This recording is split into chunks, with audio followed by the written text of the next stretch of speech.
Hi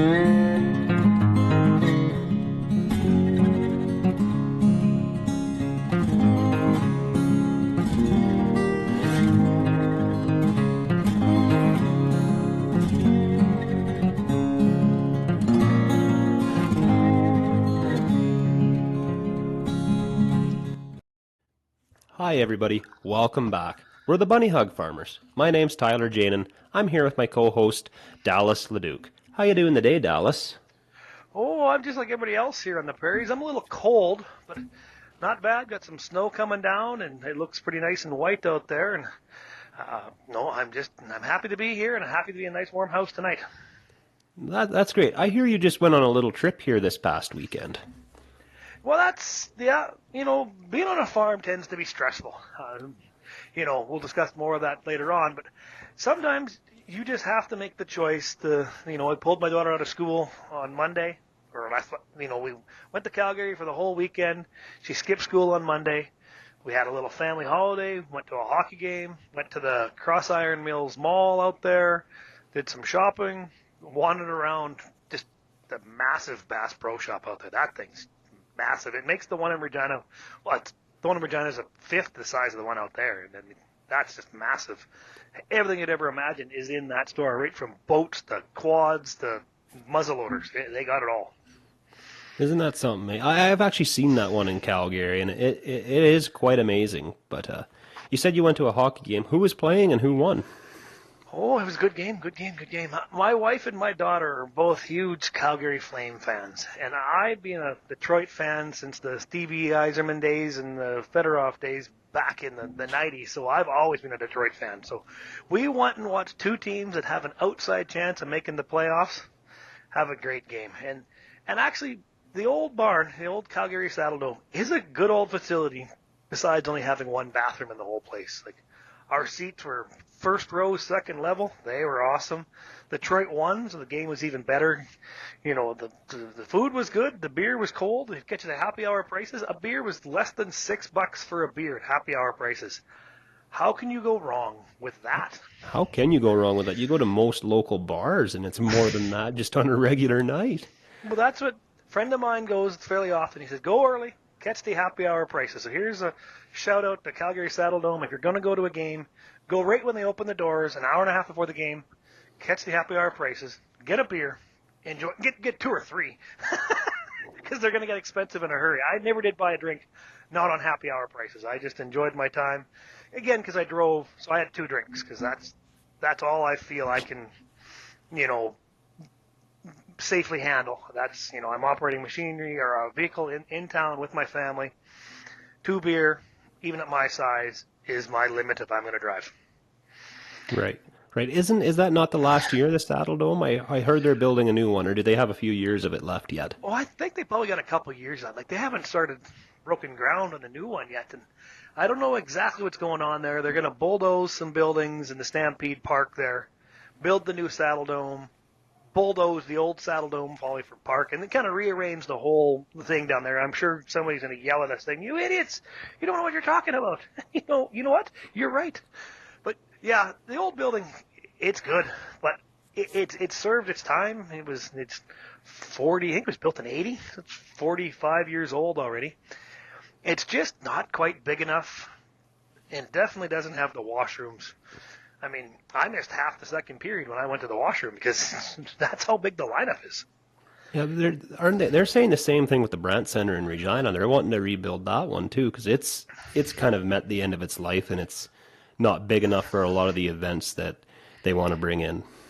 Yeah, that and the same time they've had bathroom and plumbing issues there too. But this summer I went out with Cortiva and Southwest Terminal. Took me out to Toronto to the Rogers Centre for a couple of Blue Jays games. But you know what? They rebuilt that old ballpark, the old Sky Dome or whatever they call it now, and they redid everything there except for basically the roof. And that is a marvelous facility. You would never know it's as old as it is because it's so well redone on the inside. It was so. Maybe you don't always need to demolish it and build a new one. You just need to figure out somehow to add more bathrooms. They must have had a farmer on the board or something just saying, we don't need something new. We can fix it, and we can make it better. Oh yeah, bigger, better, faster. So Oh were the yeah. roads good for your drive home, or? A little blustery on the way up there in some spots. It's just like everything else. You can tell when you're going down the number one. You can almost tell what stubble you're next to by how much snow is blowing on the road. So going up there, a couple spots were bad. Coming home, had a little fun on the way home.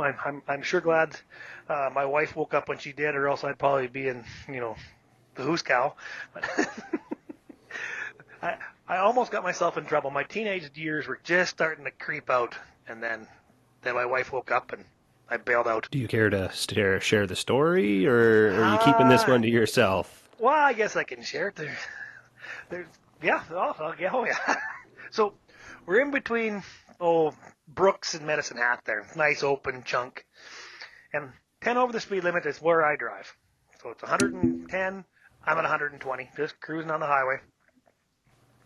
My wife's having a nap because it's been a long weekend. My daughter's in the back, just playing on her iPad. And all of a sudden, I look in the rearview mirror, and for quite a few miles, two old, early 2000 Chevys, just side by side behind me. I don't know if these guys are holding hands in these trucks or what the hell. They were side by side for about like 5 miles. They must have thought they were wild hogs or Oh, something. oh yeah, that looked like it. So all of a sudden, they pull out and pass me. That's fine. Get on with your life, guys. Then they go out and pass me, and they not bad looking trucks, but they're getting to be 20-some-year-old pickup trucks. I know my way around a Chevy dealership. They're 20-year-old pickup trucks. They're getting old and slow. They go past me, and the last guy has just the most obnoxious garbage sounding muffler, and the one guy's in front of me, and the other guy's right beside me, and just the most terrible blah, droning sound in my ear. And then these two yahoos decide, oh man, let's just slow down and screw with this, I don't know, Saskatchewan plated guy. And so they started slowing down. I have to kick off the cruise and slow down and slow down. And I'm like 110. I'm like, this is just stupid. And then all of a sudden, these new trucks, my wife's got a pretty new Chevy half-ton with the 6.2. These new trucks are just 400 horsepower rocket ships. They got more horsepower than both them two old clapped out Chevys have combined. So these guys kind of spaced themselves out a hair, and all of a sudden they slowed down and got spaced out just enough there that I could step on it, past the guy to my left, and just blow by the guy ahead of me. And like I said before, these new half tons move. And so I just laid right into it, like 100%. Let's go, baby, let's go. It's 11 o'clock in the morning. There should be nobody out, no sheriff or no county mountie on the highway.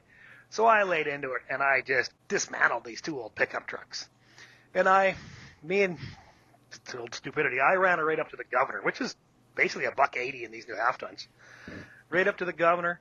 And pretty well when the truck hit the governor, maybe it hit a little bump or something, my wife woke up and, how come we're going so fast? So I, bailed out and resumed on the cruise, pulled over to the right lane, and just slowed down and right back to 120.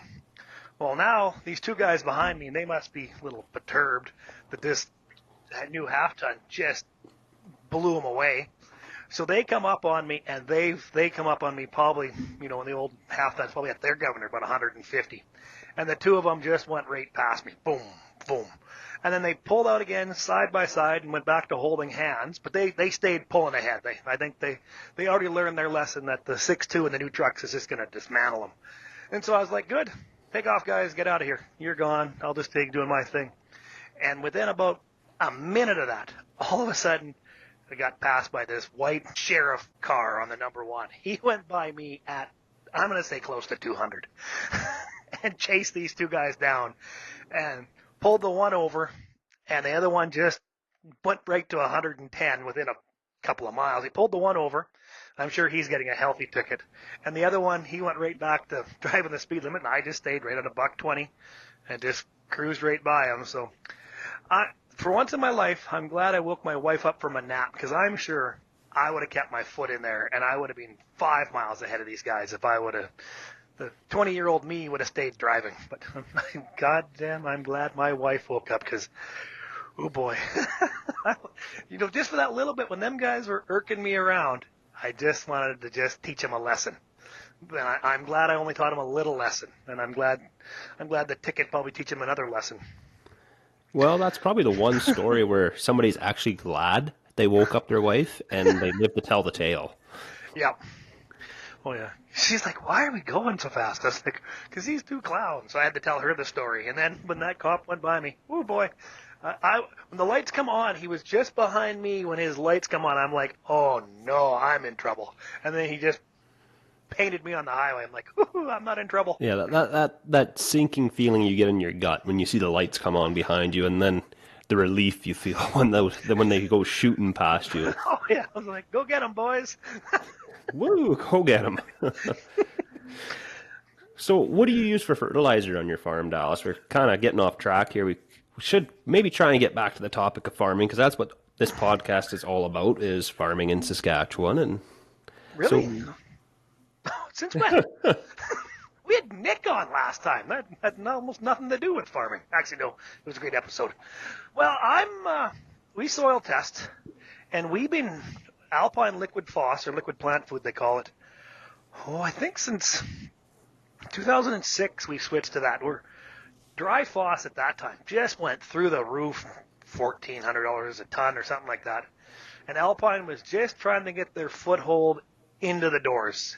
And so, they didn't have a huge surplus, but they come out with good programs, a good price, and if you bought the kit and bought the Alpine, come basically fall or the next spring, they rebated the price of the kit back to you to put on your drill, so it basically was free.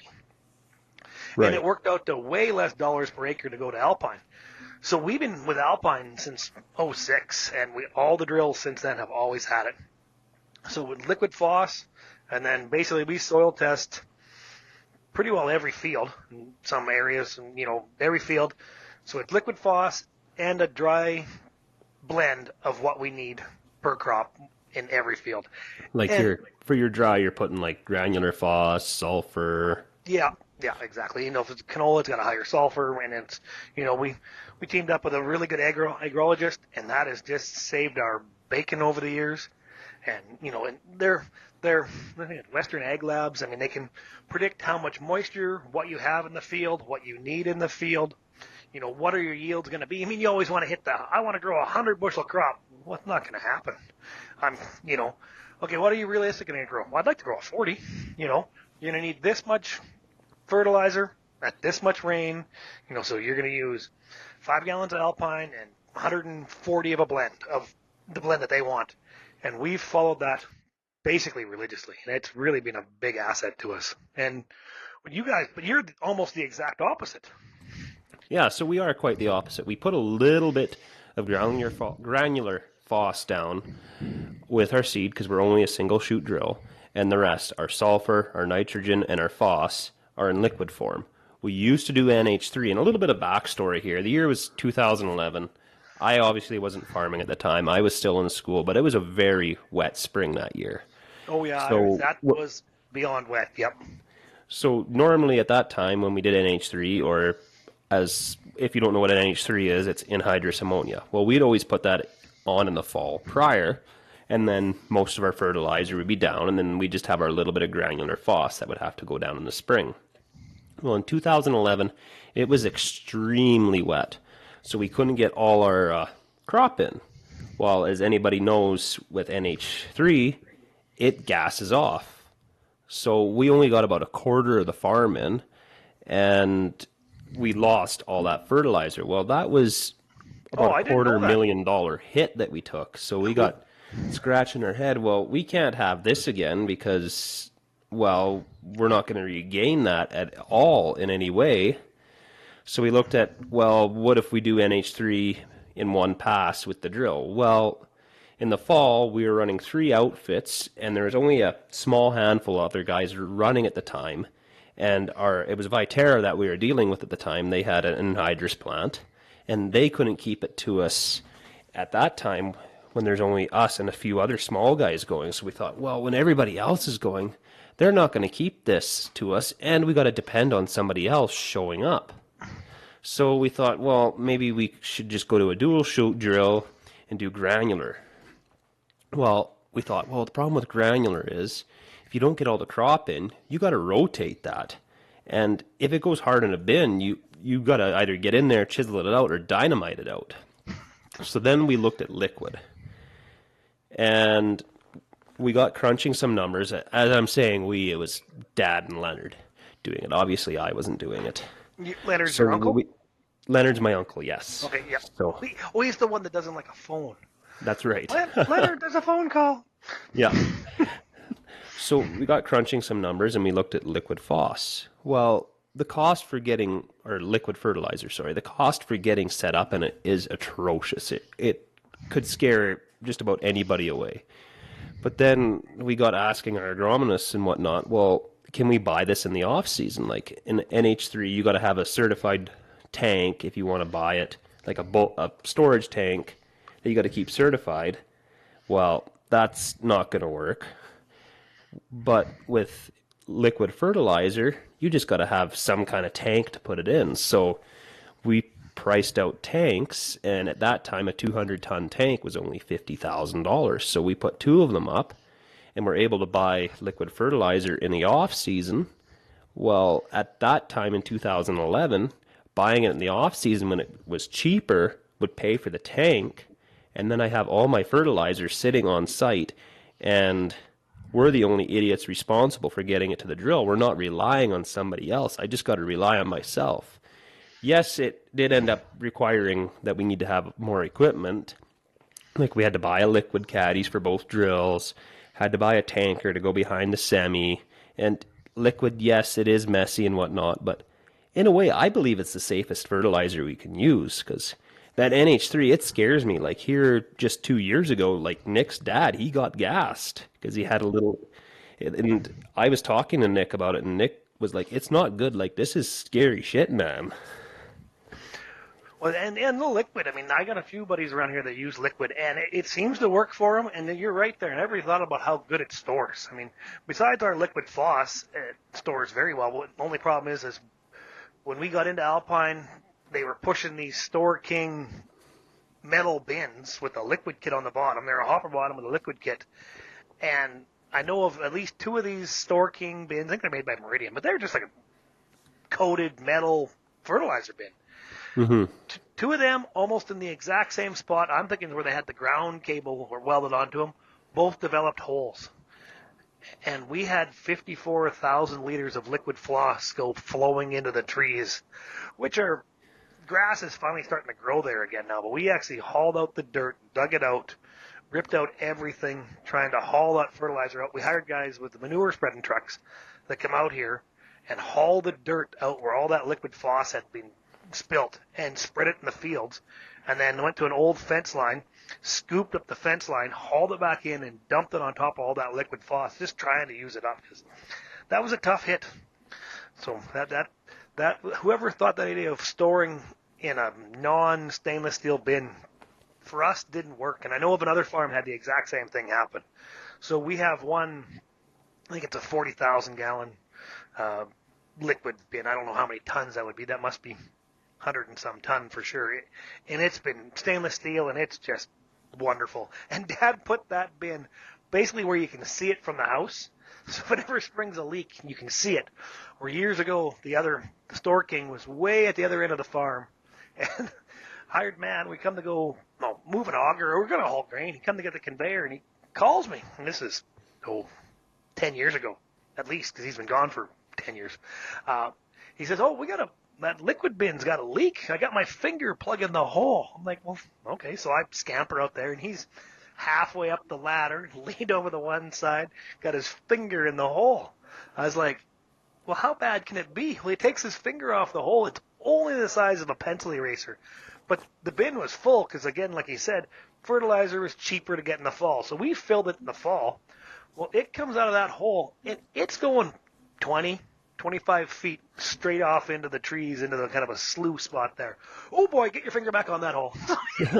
It is actually amazing how much head pressure there is. Like I said, ours are 200 tons. I can't remember the diameter. I'm going to say they're 20 feet in diameter.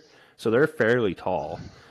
And they're stainless steel, obviously, but Yeah. We got a pump that we normally load the trucks with. We actually, like, I got specific bins for phos, nitrogen, and sulfur. So I make all my blends on site. I got a You little, you you you got a meter and a pump. I got a meter and a pump, yeah. But when those bins are right full, if you're not in a hurry, you actually don't need to run the pump. Like, it'll run 150 gallons per minute Oh just yeah, with the yeah. head pressure because there's that much, like, it's heavy. So you'll load the tanker in 40 minutes. Yeah, I don't have that much time, so I normally I'd run the pump. Oh yeah. Oh, back to my liquid phos bin. To end that story. So we're like, now how do we stop this leak in this bin? Halfway up the ladder. Clayton can't stand there with his finger over the hole forever. And Dad's like, what if we go around the bin with like a ratchet strap, like a wooden block wrapped with an old tire tube around it? Like, what? Might slow it down, and we'll get on the phone, and maybe Alpine can come empty the bin. And so we go around 2 ratchet straps around this bin, block with a chunk of rubber tube wrapped around it, and keep sucking her tight till it stopped leaking. It never leaked another drop. And my dad's, he's not afraid of nothing.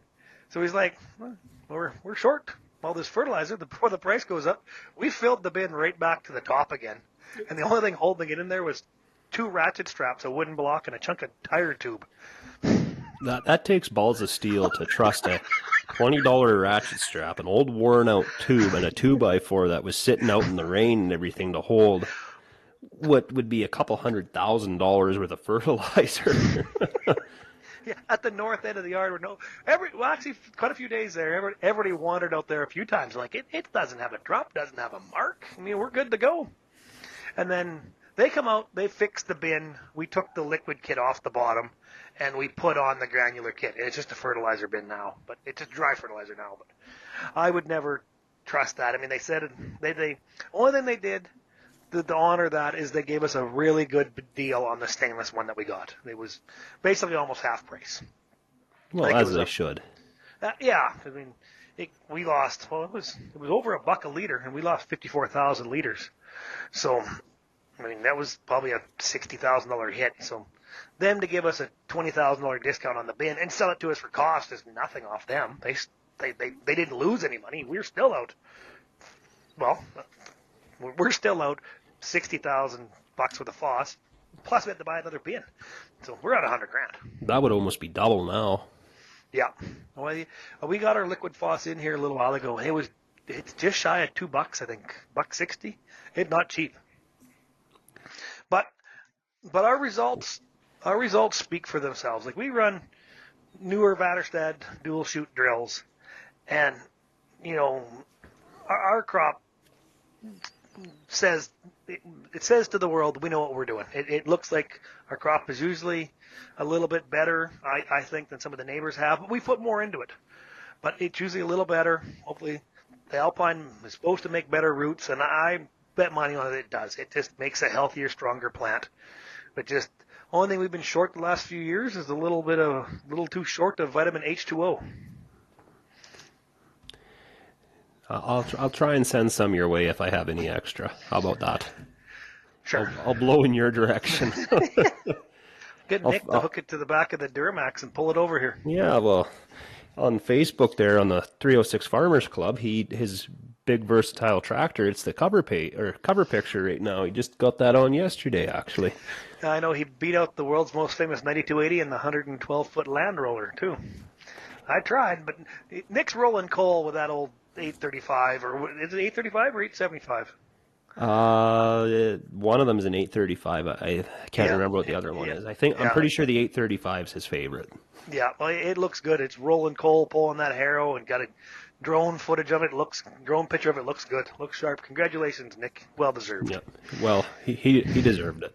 That tractor looks really nice for its age. I've been up to it before. It's a nice looking tractor for. Well, geez, that'd almost be a 50-year-old tractor, would it not? Well, it'd probably be. I think they started probably 70. Yeah, probably late 70s, early 80s. We had an 835, but it was an 83. Ours was the 1983 Series 3 with a PTO. Kind of missed that tractor. Really have no use for it, but still kind of miss that tractor. Yeah, we all have those pieces of farm equipment we miss. That's why I plan on being buried in the 9280. But I'm taking that one with me. You're gonna have to dig a big hole. It's a triple I was just tractor. going to say, we're going to need one big trackhoe to build one big hole. Yeah, drive her in there. So what do you run for drills? Since we're talking about farming on this podcast. So a lot of people aren't going to understand what this is or ask, why are you still running one of them? So we actually run, we we do run a Borgo. I know it's strange why we run a Borgo, but we like the belief of, well, this isn't strong enough, we'll just hire more welders. Yep. We've never had a problem with anything cracking or whatnot, but it's just always what we ran. You might think we're a little crazy because the Vaterstadt factory is literally 40 minutes away from my house. So maybe one day we'll look at them, but for what we run for Borgo drills, I'll just talk about the toolbar part for right now, but we run 5810s.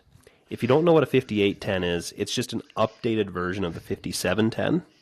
Which is a tried and true 5710 is a tried and true design. It's like the Flexicol 5000 of Borgo's, isn't it?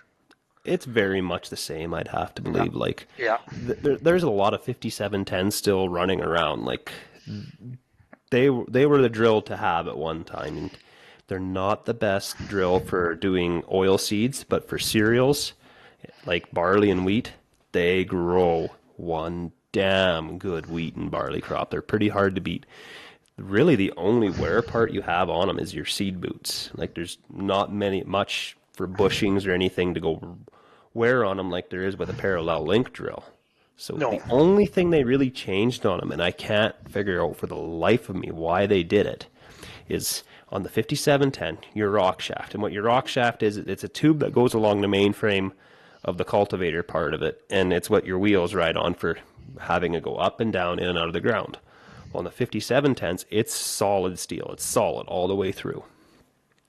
On the 5810s, I don't know. Some engineer thought they knew something, and they were going to change the world. They went to a tube. So it made a weak point. Yep. Half the strength, yeah. So these drills, it was their second year with them. And why aren't these things seeding even? Like, we got a big cement pad in front of the shop. We'd bring them home, unhook them from the air cart, put them on the cement pad, level them, go seed. Half a day later, why isn't this staying level? Nothing's moved. We had guys out from Borgo, guys out from the dealer, couldn't figure it out. And one day, we got going around with a measuring tape off the cement pad. Well, this rock shaft, it's twisted like it's corkscrewed. Oh, it's twizzling. I call that twizzling. Yeah. It's just... So what we did is we had to remove them. We took one to a metal shop just north of town here, Goodman Steel in Rocanville, and they straightened the one. And what we had them do is they wrapped steel around it. So they made the sidewall of the tube thicker. Oh, okay. And then Borgo gave us one brand new rock shaft. So before it even went back on the second drill, it also went to Goodman's and was straightened out. And then we've never had a problem with them since, but we just couldn't figure out for the life of us why weren't these drills seeding straight or seeding level? And that turned out to be the problem. Never had that problem with our 5710s, but when we went to the 5810s, we did. Well, it's just dollars and cents, and a solid shaft might cost, let's say $5 a foot, but that tube might only be $1.50 a foot. They're going to save $3.50 a foot, no matter how terrible of a job it'll do in the future.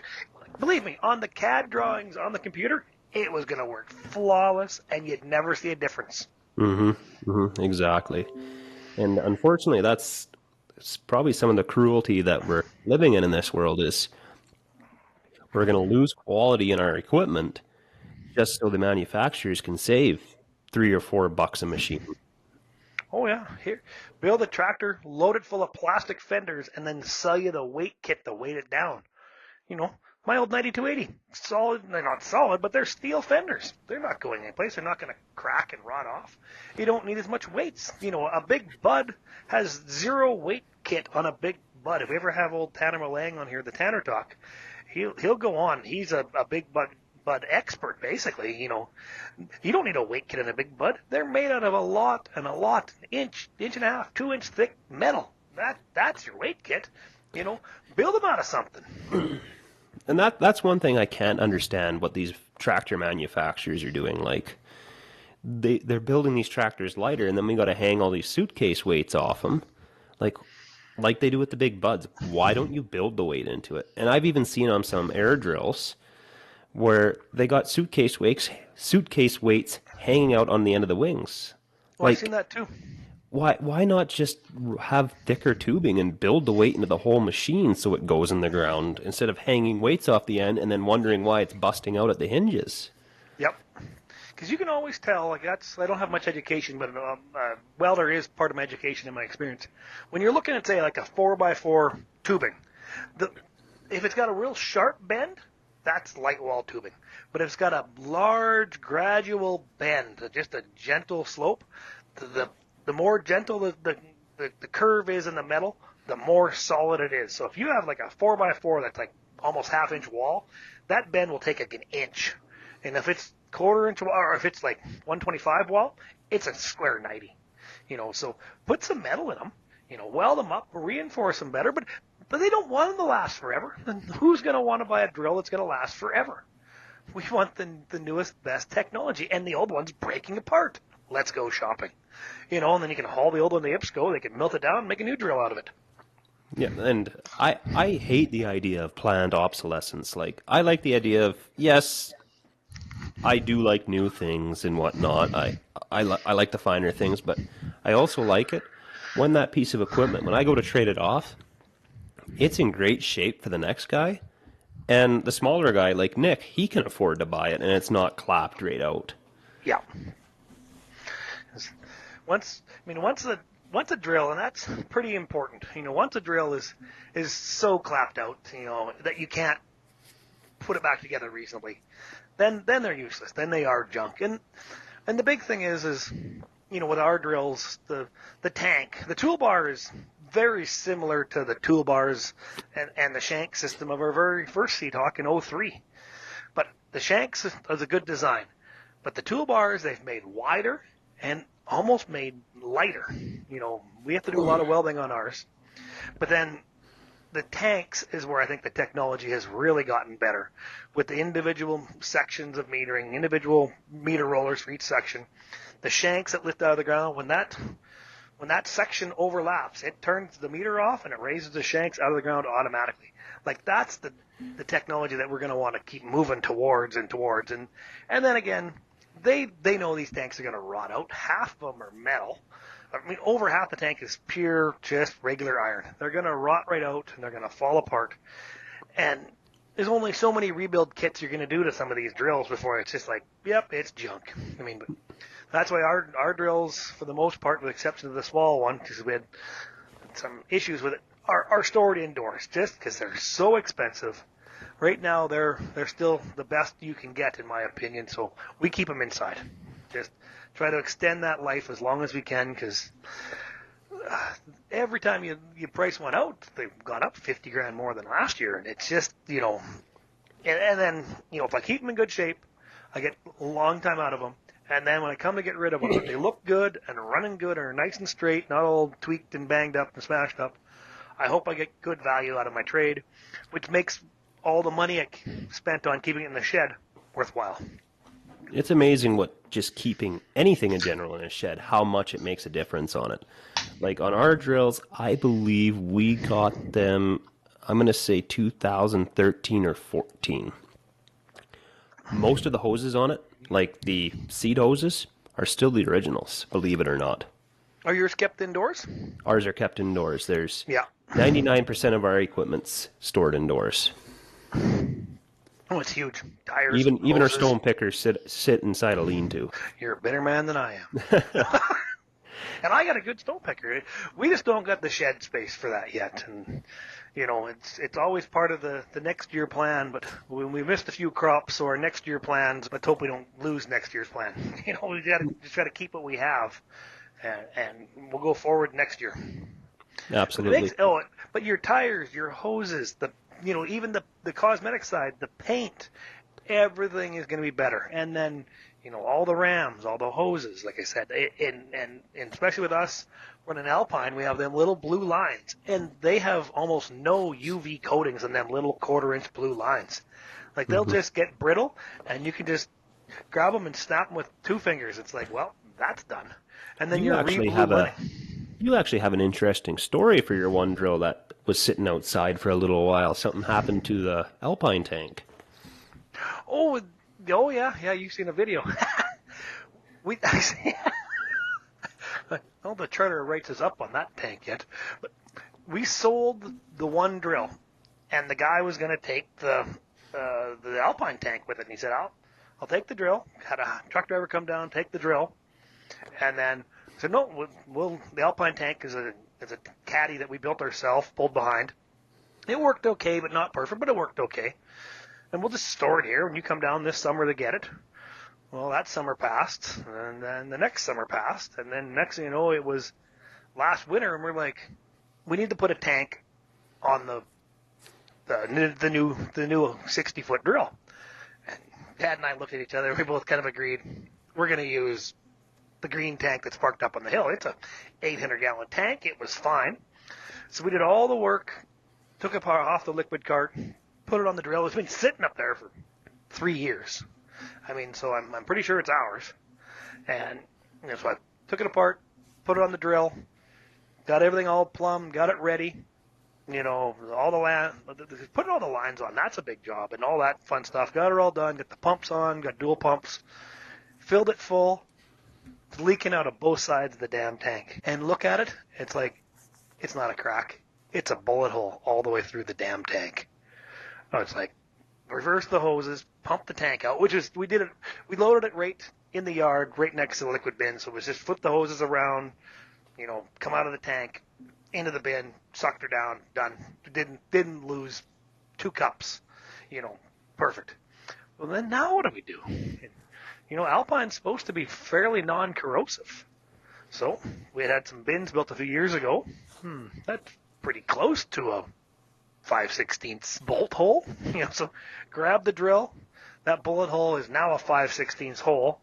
And with the bin bolts, with them rubber washers, I put rubber washers on the bolt side, stuck it all the way through, put another rubber washer on the nut side, tightened them right up on both sides of the tank that has the hole in it. Fill her back full, good to go. Everybody's like, get a plastic welder, get this, get that. I'm like, that sounds great. That sounds wonderful. I don't have a plastic welder, but I do have lots of extra bin bolts. And so That's some farmer ingenuity right there. yeah, that's the things you do to get yourself back home. Or actually, that was to get started seeding, because the big drill had already been running for 2-3 days by that time we finished the little drill. So the operator and I that were going to run that drill, we that scrambled to get it finished. Everything took a little bit longer this time. Sometimes but and then at the same time where I'm trying to spray ahead of the 80-foot drill, and Dad's keeping seed for the 80-foot drill, and we're working on the little drill, and there's me and an ex-hired man at that time, and we were get her done, get her on, get her going, and it actually worked pretty damn decently the whole time. But yeah, and I don't think it was a stray bullet, because a stray bullet would be coming down, that bullet would look like it went right through one side and exactly parallel coming out the other side. So Somebody was playing target practice. Somebody was playing time. Big green tank sitting about 300 yards off the road, and sat there for years. And yep, target practice. But at least we're only out a couple of cups and a couple of bin bolts. So, and I got a story. Yeah, we got a great story about it. That gave us about 10 minutes for a podcast. Who knew that would turn out so great for you? Yeah, yeah, great. But, like in everything, farming is stressful. So you got to let things sometimes go. I mean, if I would have got panicked over that and really stressed out and tried to hunt down a plastic welder or went scrambling for another tank, it would have took the stress level up. But the quick, easy fix, and if them bolts rot off, I'll just put another couple of bin bolts back in it. It'll be easy. But sometimes the things you have to do to relieve stress are key. That's the whole reason my wife and my daughter and I took off the farm the other day. Because last year was a stressful year. It was a dry year. We didn't have a great crop. The prices in the toilet, and then we work hard around here. And commodities are terrible priced. We just got to go. I mean, there's never a great time to leave the farm, and it's always a great thing to leave the farm. Get away, turn my phone off, basically. Let's just go to a hockey game. Let's go camping. But sometimes you got to do something to relieve some stress, because our lives are too short to get stressed out over things we can't control. I mean, and certain things we can't control. So I don't know how other people deal with stress. No, and like some things you can do is you can go out for a coffee or go out for supper with a friend and just talk to them. But if you're in a certain situation and you're feeling really down, there is a farm stress line you can call here in Saskatchewan. They are open 24 hours. It doesn't cost anything. Don't be afraid to phone them and ask for help. Their number is 1-800-667-4442. They don't judge. They don't have call or display. They're just there to help you. Don't be afraid to reach out. That's the Saskatchewan Farm Stress Line. Exactly. And, if things are bothering you, they're not going to judge. They've heard it before. You're not alone. If things are bothering you, just make that quick call, and because they're trained professionals. There's so many more things important than your family is more important than grain prices. Your health is more important than grain prices. And if stress is bothering you, you have to do something.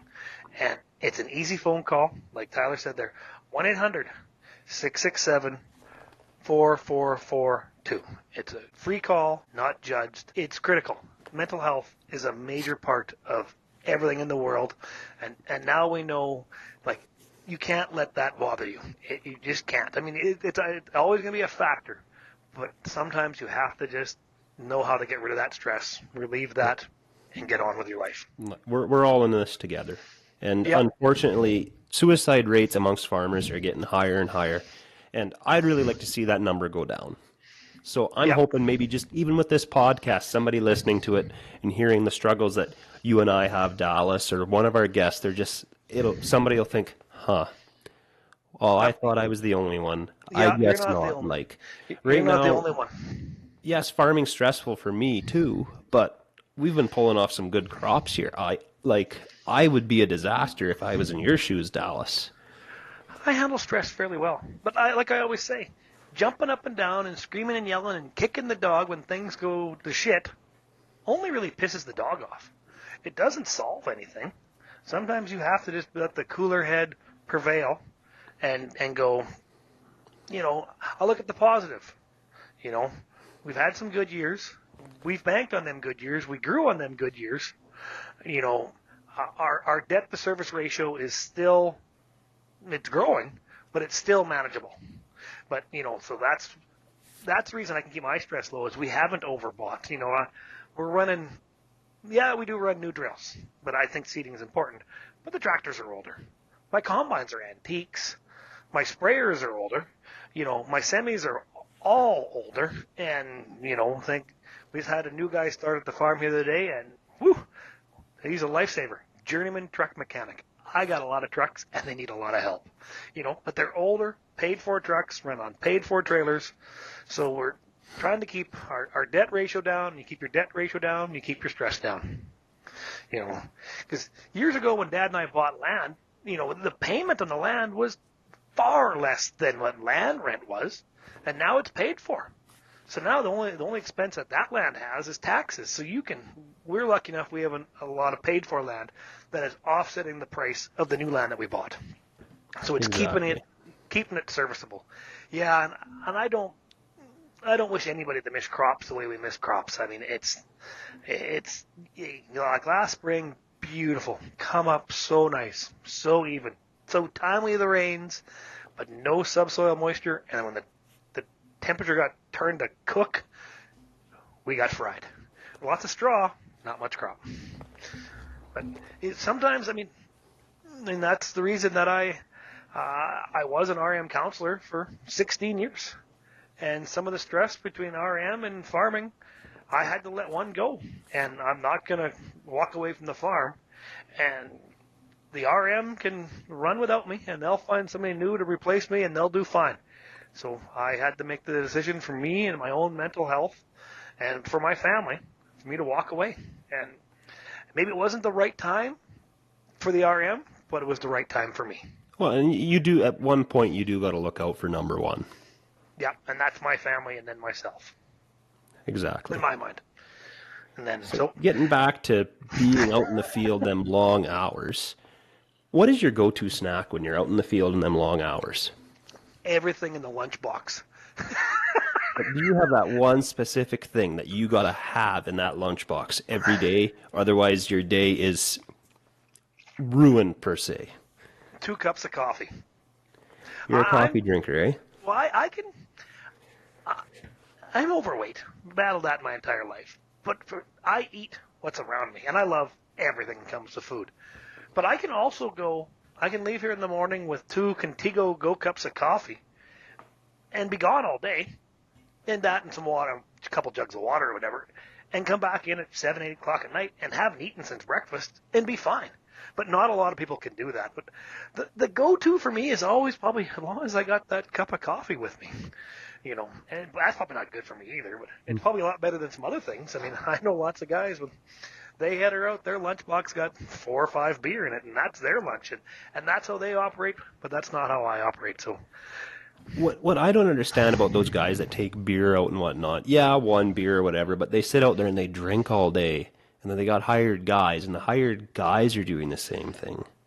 Like, Oh, are I you can not reckon. worried about your liability if you have an accident or one of your hired men have an accident? Like, is your liability even going to carry that if you knew that hired man had been drinking and you're drinking and you're over the legal limit? But I guess if you operate at that level, maybe I couldn't. Yeah, my dad has always stated that right from the time I was a youngster. I mean, when it's work, and work is work, and your after hours are your after hours, but they don't mix together. I mean, and so we've never been a farm that has beer wander out to the field. No, we're the Yeah. same way here too. We're always there's a time and place for it. We'll work, and then when work's done, then you can indulge. Here's a funny story. So when I was, I think I might be 18 or 19, basically almost done school, I was actually helping a rancher way down south, farmer rancher, nice guy, still a good friend of mine to this day. And it was a Saturday. I was picking rocks and drove down there to go picking rocks, working for this farmer, just working for somebody besides the family farm, which is always a recommended thing. So I went down there and I was picking rocks. Hey, I told them when we were going to the field, oh, we were out last night and, had a few beers and, or whatever, and there's some beer in the back seat of the car and that I was driving. So he come out there with supper, and there's his loving wife had made supper for the two of us. So he come out there and had supper with me, and in the box there with that time picking rocks by hand, and, youngster, and we never did at the farm, but this is his farm. And he passed me a beer. Meanwhile, he popped the cap off of his, and he's just like just sucking back this beer. I'm like, oh, never had this at our farm. We had to have a beer with supper. So I'm having a sip of this beer. Oh, it's even my brand. He looks at me and smiles and laughs. Even your beer. He said, you told me it was the back seat of your car. So that's one of my only drinking in the field experiences, and I thought I was getting a free beer from the boss, and he says he's drinking my beer.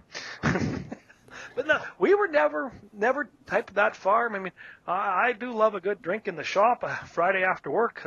Don't doubt me about that. But Oh yeah, it's there's nothing wrong with that. no, But it's just in the field running machinery. I know my judgment would get skewed in a hurry, and again, I like to overeat, and I also could overdrink. So I don't. I think I'd be in that lunchbox or beer box at 10:30 a.m. and yeah, no, my judgment wouldn't be there. And that's just the one my dad taught us that way, so it's always been that way, and it's just I have no plans on ever changing that theory. yep, no, I feel we're much the same way here, and all our hired guys that we have respect that. They have the same mentality. They're from that older generation, a lot of them, so it works great for us. I don't know. We have enough big enough wrecks and crashes when with everybody being sober. I couldn't imagine if we were all drinking and whatnot, what would happen. So No, and if that's your farm, I mean, I'm not judging you. You operate the way you want to operate. That's fine. But Yeah, I'm going to no, it's operate the way I was taught to operate. yeah, Yeah. it's no skin off my teeth. You do you, like each to Yep. their Yep. own. This is just our view on our farms, everybody, Yeah. right? Like Exactly. we're not That's here to judge anybody, but no. If I want to get judgy at people, I need to start drinking. my my wife has a coffee cup or whatever. Let's drink and judge people is what it says on there. that's a great cup. Yeah, that's a great cup. Oh, but that's it. Yeah, it's just how our farm is operated. It's just, and we meet at the farm at 7, and we sometimes not getting home at 11 o'clock at night. Like we give her, and just never a part of our operation. Mm-hmm. Mm-hmm. Exactly. Nope. Tyler, you must have your go-to snack. Can I guess? Is it popcorn? It's not popcorn. I have taken popcorn to the field, and that lasts about 10 minutes. I am a popcorn lover. So, unfortunately, I don't know if it's unfortunately, but I am not a coffee drinker. I find coffee extremely bitter. It doesn't matter how much sugar or cream I put in it, I find it bitter. So, I sometimes will do sweets, but I really like my salty snacks. Have you ever heard of Dot's Pretzels? Oh, it's pretzel. It is an Maybe. American snack. Oh, ay caramba. I know that's a touchy subject right now with what's going on in politics, but we're not going to go there. Hopefully Hawkins Cheesies can make you a pretzel. So, Dot's Pretzel. We might be going down the States here come March or whatever, and we'll have to look for them. So keep what your are eye they? out for them. They got about 10 different flavors. They have or not 10 different. They got about 5 different flavors in the pretzels, and then they have their own they're like cheesies or cheese curls, I think they call them. The wife loves them. That's your go-to. Your That's lunchbox has a one of couple my bags. go-tos. Oh yeah. So my next go-to would be seasoned sunflower seeds. I've done that before, and I I find I just love make up. sunflower seeds. Yeah, and once I start, I can't stop them either. Well, the salt, and then you make a mess of the cab, and the next guy's angry at you. So Well, I normally I'll have a Gatorade before I do them, and then I got a spit cup. oh yeah, yeah, yeah. Plan But ahead. I don't know. I just like it. Because you get out there long hours, it does get boring just sitting there with the GPS on, making sure like you're spraying, you don't crash the booms into anything, paying attention to your drift. Like I'm not gonna take up smoking because I grew up with parents that smoke and I despise it. I'm Oh, just okay. gonna come out and say it. I grew up with parents, both parents smoke, still do. I despise it. So there is no chance in me picking up that habit. So I guess instead of smoking, I picked up eating Dot's pretzels and sunflower seeds. Well, you may as well try a little lip dinner while you're at there. Just pack a good chew in there. Oh Oh, boy. oh boy. Oh, I've tried that. I've tried smoking on and off a few times just because, that's what younger guys did. But twice in my life did I ever try chew. And I have no idea how those guys and gals that do that are tougher than I am because that is the most The putrid ones stuff I that can got do. it too. Oh, yeah. A lot of my friends chew, and I don't know how they do it. And a lot of my friends are younger than me, and their gums are just destroyed, and they're in their mid-20s. So that's another habit I'm glad I never picked up on. And the expense of between smoking, especially up here in Canada, we are heavily taxed, especially on the tobacco side, like ridiculously taxed. So I could never figure out, when you're going to pay $25 a can for a tin of Copenhagen. I mean, wowzers, that's a lot of money. And a lot of them, it only gets them through a day. That's Yeah, $25 a day. You can almost heat a small shop for that much in the wintertime. yeah. I always say that's often a, Camaro or a Corvette payment too. You Oh, know, exactly. you can have a pretty sporty car for that. Yeah. Here's a story, a little off subject, but whatever. It's a podcast. You're supposed to be off subject. Years ago, I think I was maybe 17, and my dad and myself, and basically all the Leduc men in my family, we're just hunters. Grandpa was a hunter. We're hunters. And Dad was drawing for cow elk, and that was a big deal. Well, 30 years ago to be drawing for cow elk, and over in Cypress Hills, and teamed up with a group of guys hunting in the cypress hills, and where you could hunt, it was deep valleys. And the one guy shot this cow elk, and it went down to the bottom and went down and did his thing and got her ready to be pulled out. I'm just cringing at when you say that it went down to the bottom of the valley. Oh, honest to goodness, it felt like it went down a quarter mile in about a half a mile slope or more. And there was at least 5 of us went down there with a rope, and I forget how the one guy, he tied loops in the rope. So it went around the cow elk's neck, and then everybody had their own loop and handle to hold on to, and it was a long 30-foot rope, and everybody had their own loops. And with 5 guys doing it, it worked pretty good. We're pulled for a while, and these are good hunters, and everybody's a good guys back then. Stop and laugh, and we got good hunt, got a nice cow elk here, and then the one guy, he digs out this patch or a bag of red man, that Yeah, I know what you're talking about. Yeah, pouch of red man, that's it. you chew on that stuff, don't you? Well, yeah, it was a tobacco leaf with some seasoning or whatever on it. And I'm just a young 17-year-old whippersnapper. Here you go, young buck there. Take a big wad of this garbage, pack it in your. All these 30, 40-year-old men, they're all packing this into their gums, and oh yeah, I want to be like the big boys here. So I pack this thing into my lip, and then. Right, got a little strong flavor thinking to myself, but let's go back to pulling. So we go back to pulling and pull another 100 yards up this frickin' hill, through the valley, through the trees, through the bush. It was just work. And all of a sudden we stop again, and one of the guys says, "Boy, you can spit that out because you're green." I was like, I can take it out. I couldn't get that shit out of my mouth fast enough. It's like, oh my good God. And I've never tried Red Man again, nor will I ever try Red Man again. It was just so beyond terrible.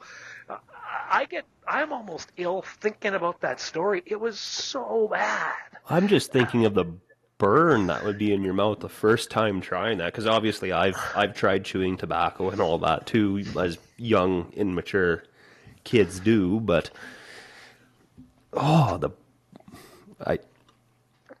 I've had a similar experience trying chewing tobacco. Oh, and then I was swallowing every last drop of it because that's what I thought you were supposed to do. So you know what? Thinking about it now, I might want to buy a pouch of that someday just to watch some other poor kid turn green. Here, try a plug of this. It's good stuff. I won't do it myself, but I want to watch you puke because I was borderline. I didn't puke, but I brings a tear to my eye thinking about it. I must have been just about ready to vomit. Oh, between working hard pulling this elk out and that rancid stuff running through my mouth. Blah. So, yeah, I no problem, never chewing. Nope, not a factor. Nope. Never going to do it. Have you been to any good farm auctions lately, or they kind of seem to be a thing of the past since COVID's come and everything seems to be online now? Yeah, that's on, and that gets you in trouble because you can be in the middle of driving down the field going, oh no, I just bought a sprayer in Swan River. Not quite, but it sort of. No, the last time I've been to an auction has probably been a couple years. No, when COVID ended, there was one farm auction I went to, but it wasn't as good as what they used to be. The olden days of farm auction used to be an outing. Oh, yes. You were there all go day. out, you'd get a burger or a hot dog and a nice piece of cherry pie. Yep. And now it's just sit on your phone and click bid. And if it's McDougal's, wait 10 minutes if you're near the end of it. And so somebody else can contemplate the meaning of life and then rebid on you again. And yeah, Richie Bros are much the same way. Like I literally did that this fall. I bought a propane tank for the shop, our new shop, because we run the boilers on propane heat in it. And on the phone, bidding on it, on the two-way radio with Dad, well, this is what we're at. Should we bid any more? Him asking, well, did we get it? Well, no, they added more time. Well, what do you mean they added more time? Isn't it an auction sale? No, it just... And I remember when Richie Brothers first going on and that, you could sniper that bid at the last second. You stole it. You got it. But now Richie Brothers extends it 2-3 minutes. McDougal is 10. And so that's one thing I find when I'm buying stuff on these online auctions. I'll set my max limit. Dad and I will have discussed what we want to do, and we'll just walk away, you know.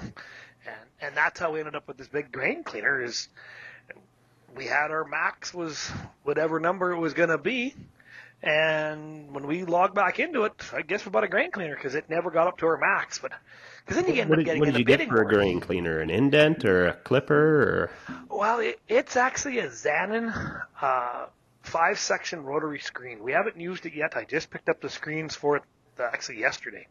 okay. So it's SMS Manufacturing built it. It's on a big heavy duty trailer. It's got a 55 kilowatt generator. It's got an office. It's got a bathroom. Oh wow. It's got a conveyor underneath for the clean grain side, and an unload conveyor off the back end, and a screening auger side, and then obviously just like a 7-inch screening auger off the other side. It's got a big air suction on the top. You're gonna have to get into the custom cleaning business. Yeah, that sounds like absolutely never going to happen. No, we don't even know if it's going to work. That cleaner's more of a large commercial cleaner.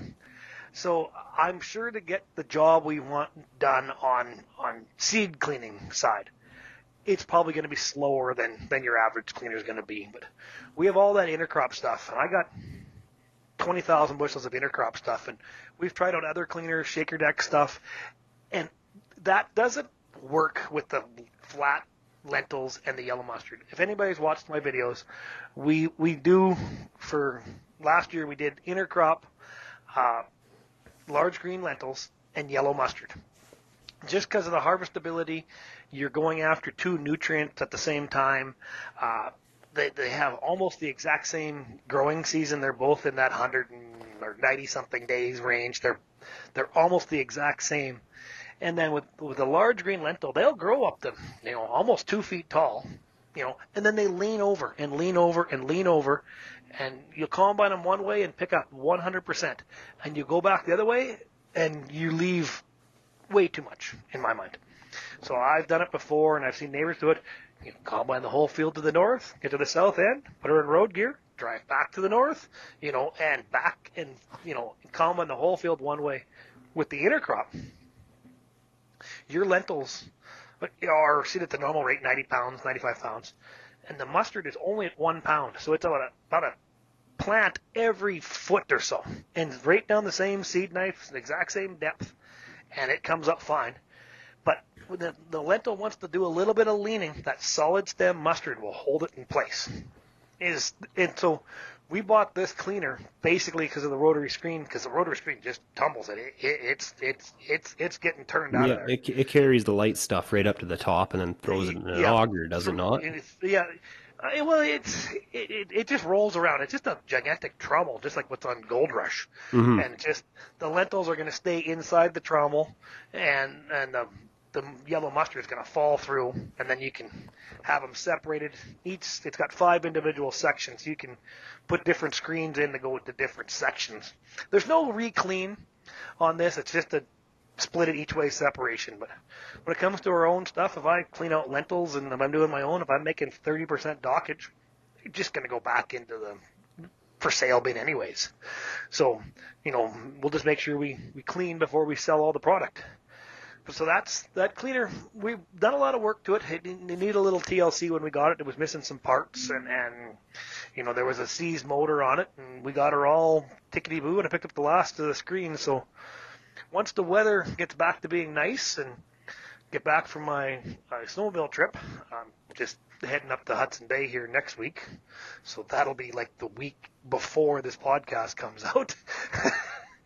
And then we'll get her rocking and rolling, and then I'll be keep an eye, folks. There's going to be lots of TikTok videos on this because it's going to be a learning curve for all of us. So that's the plan. But it's a pretty nice unit. Dad and I were pretty stoked. I think we got a pretty good buy on it. It really wasn't what we're looking for, but we know we can make it work. Well, that's all that matters, right? Like if you can make it work for you and you're happy with the results, what does it matter really at the end of the day? Yeah. And, I had to get all custom-made screens for it because it's an Italian-made cleaner. I think it's 40 what is it, 46 and a half inches wide and over 15 feet long. And then out of them 15 feet, it's 5 individual sections. Then you can set it up that way. What do you guys, oh, you have a big cleaner. Never mind, I'm going to ask you about that. You have a big cleaner. Yours is 10 times fancier than what we have. I wouldn't say it's bigger per se. It only does a little over 100 bushels an acre, but there's a scalper in there, there's an indent, there's a grater, there's a clipper, and a gravity table. So there's a lot in there. We can clean just about anything in there, but we mainly clean wheat and barley. Oh, okay. It's a long way to bring my lentils to you. Yeah, I'm a little ways away. Just you bring them on by, but I don't know when I'll get to them. I'm in the middle of cleaning wheat right now, so. Oh, yeah. But only 100 an hour? Oh, it can do a little. We can push it up to about 150. Like this plant was built in the mid 90s, so that's in this area at that time. Everything came in on a 3-ton truck. Yep. So if somebody rolled in with a tandem truck, you thought they had the world by the tail. So now we get a Super Bee in, and you can only take 3 Super Bee loads a day. That's all we got room for storage on the dirty side, and then there's the same amount of storage on the clean side. So it was set up well for the time. I'm grateful to have it because it's a great source of income for the farm. Yeah. But I could write a book on how not to set up a seed cleaning plant. Because after working in there for X amount of years, everything works, but everything was done wrong. How everything was set up. Sure, we're going to find out with this. Ours is a mobile unit. It's on, it's on a Diamond C, 30-some foot long trailer. I mean, it's tandem triaxle trailer, like tandem duals, triaxle. It's massively heavy, but it's mobile. But which just means for us, we're just going to move it from the north end of the yard to the south end of the yard, and it's really have no plans for it to go anything past the yard. We're so busy, the wintertime, hauling grain, working on machinery, and now they're going to be doing more of the pulse cleaning and stuff. I don't think, it's not leaving the yard. I can't say in enough ways that we are not going to be custom cleaning with this thing. One bit of advice I can get is get yourself one of them 3N masks that shield your eyes and have the filters on it. When I got to go do a cleanup, I put one of them on. Because you got to keep it clean in there just for fire hazard, and guys bring you different varieties of grain. Like, obviously, you won't be doing that. But you go in there with a leaf blower and your face is covered, you just go at it. You don't even notice the dust. And then not only is it's keeping you healthier, too. Like we got to look after our health, right? Yeah. Oh, yeah.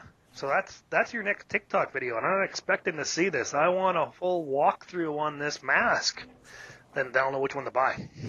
Oh, I can do that. It's actually it's the same mask I used when I was doing a little bit of aluminum polishing. That's a TikTok I plan on doing one day. Just I got to have the trucks in the shop and have the time to do it. Just we're still kind of in the construction phase on that new shop, so I haven't had room or time to bring a truck in and pull wheels off or sand tanks down and get them polished. But I do know how to polish aluminum. I don't know if it's necessarily the right way, as some professionals would say, but it's the way I do it. And I used to do it for a few guys, and they were happy with the results. So I don't know. I must have been doing something right. Okay, so once you get your trucks all done and polished up, I'm first on your list, and I'm bringing my 9900i NASCAR Edition International. That's the first one, your custom work you can do. I will commute for that one.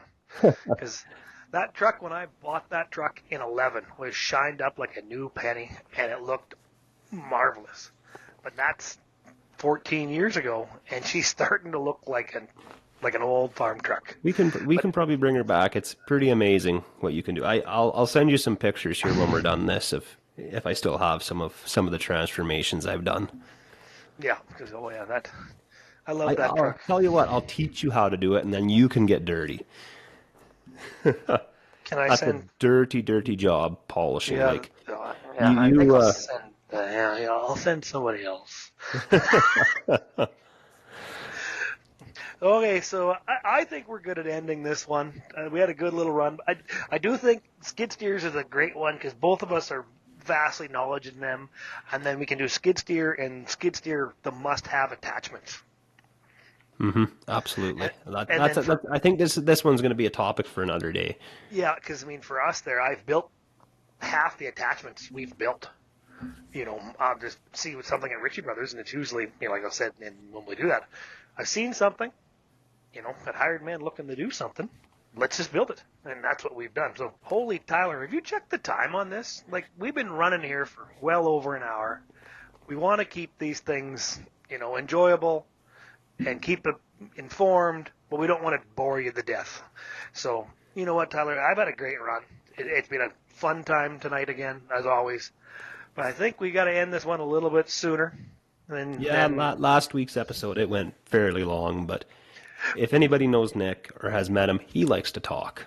Yeah, when you got guests as good as Nick and what Travis was and stuff, I mean, we run them ones as long as we can, and I got lots of connections out here, so I am hoping we get the big heavy hitter, and I can't say his name quite yet because we haven't recorded it yet, but I'm hoping we get one of the big guys and from Saskatchewan, big YouTuber, that come on here for one. So that'll be the next one, and that one will last as long as that one will last. Is that's when them guys get on their rolls, we just sit back and gonna enjoy the show. Yeah, we might do a 2-part series with him. Yeah, or her. Or her, oh yes. So thanks, folks. We appreciate you guys tuning in, guys and gals tuning in. Tyler and I really enjoying doing this. We really hope everybody's enjoying listening to them. We're just doing this for the fun. We're doing this to help promote Saskatchewan and Western Canada agriculture. We're going to try to bring in a few more things like the farm stress line, because for both of us, that's critical, that people know there's an outing. So one more time, it's 1-800-667-4442. So 4442. And don't be afraid to call. And it could be the most important phone call you've ever made. So I got to sound off here, Tyler. You have a wonderful rest of your day, and I'm going to have a wonderful rest of mine. And we'll talk to you in the next one. And thanks, folks. We're the Bunny Hug Farmers. Thanks, Dallas.